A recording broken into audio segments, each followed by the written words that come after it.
Yesterday at around 3 p.m., I was called by His Excellency President Uhuru Kenyatta, and in our discussion, among other issues, we discussed the issue of the 100 million meant to support our youth in art. And in our discussion, I clearly put to His Excellency that art is in my DNA, that I belong in the theater fraternity. I am a product of theater fraternity, and therefore I do not need to be lobbied as a leader to support this initiative. Personally, I've been a player in this sector. The directors for Kenya National Theatre know very well that after every 2 months, I stage a play at the Kenya National Theatre, and I am a key player in this sector. So I want to first of all take this opportunity to congratulate the government for coming up with this noble initiative. It has been a very long time, and I think this is the first time we are seeing government committed in developing talent. And all I have to say is that we appreciate the government. In the budget of 2019-2020, they have been able to allocate 100 million meant for the youth. I would urge them to add a further 200 million shillings for the next financial year, because as you have been told by the director, the demand is so high. And therefore it is very important for the decision makers of government to consider allocating more funds to this program. Second, I would also like to urge them now to look at a more sustainable way of supporting talent.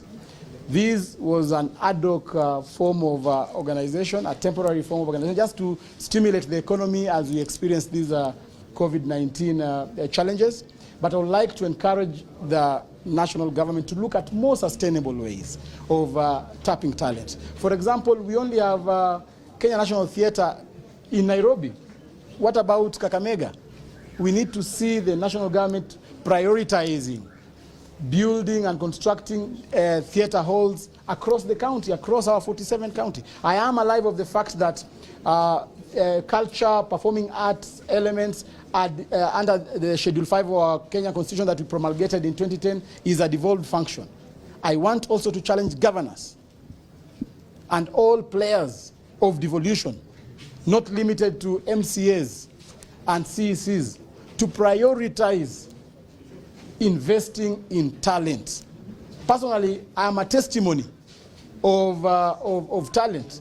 I've been able to become the senator for Kakamega County because of theatre. That has been my base in terms of finances and in terms of even nurturing my leadership. The confidence I have is because of theatre. That is why you can see me chairing very important committees in this country with a lot of confidence, of course, and that I attribute it to theatre because it gave me a very strong foundation. Lastly, I want to speak on the issue of the Copyright Association of Kenya.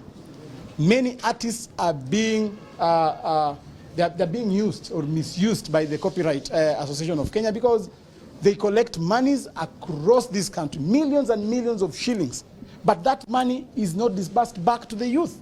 It's not disbursed back to the people who compose those songs, the owners of the production companies, and I think it is a high time. We need to do a very elaborate legislation that will ensure that monies that are being remitted to Copyright Association of Kenya are remitted back to the players of this industry, because we will not be sit back and expect some bosses seated in a Nairobi office enjoying monies accumulated from talent, and the real talented youth are not accruing any benefits from the same. So lastly, I also want to assure His Excellency President Uhuru Kenyatta that we shall stand with your administration.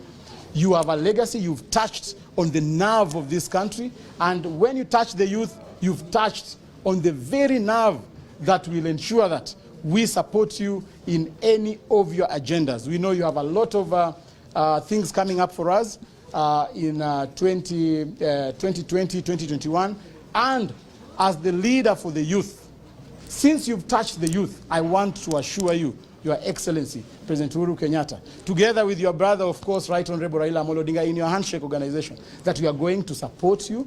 The youth of this republic are happy that you've recognized them, and this is the time to show you that we shall stand with you in whatever agenda that you shall be pushing forward.